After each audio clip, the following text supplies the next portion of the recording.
Hi అండి, అందరు ఎలా ఉన్నారు? బాగున్నారా? ఇవాళ అయితే నేను కొత్తిమీర టమాటా పచ్చడి చేస్తున్నానండి.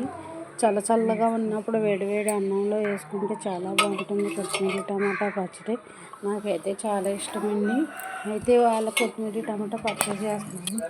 ముందుగా మూకుడు పెట్టుకొని అందులో ఆయిల్ పోసుకొని అందులో కొత్తిమీర టమాటా పచ్చిమిర్చి వేసుకొని నూనె వేసుకుంటున్నానండి.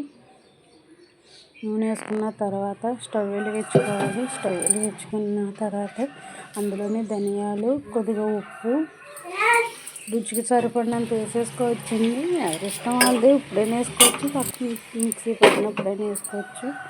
అలా మగ్గించుకోవాలని మొదలుపెట్టి ఇలాగే ఇష్టమైతే వేసండి, లేకపోతే లేదు. నేనైతే వేసిన కూడా చాలా ఇష్టంగా తింటాను.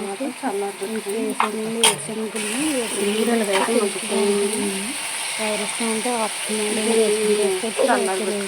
మగ్గినవ్వాలి. బాగా మగ్గిన తర్వాత గ్యాస్ ఆఫ్ వేసుకొని చల్లబెట్టుకోవాలండి. చల్లారిన మిశ్రమాన్ని మిక్సీలో వేసుకోవాలి.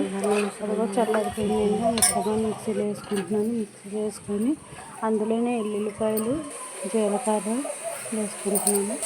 వేసుకొని మిక్సీ పట్టుకోవాలండి. మిక్సీ అయితే పట్టుకున్నాను.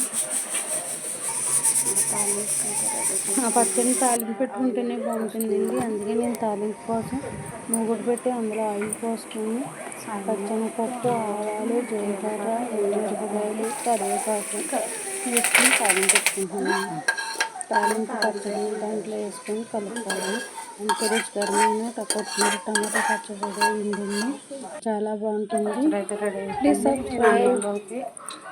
సబ్స్క్రైబ్ చేసుకోవడం మాత్రం మర్చిపోకండి.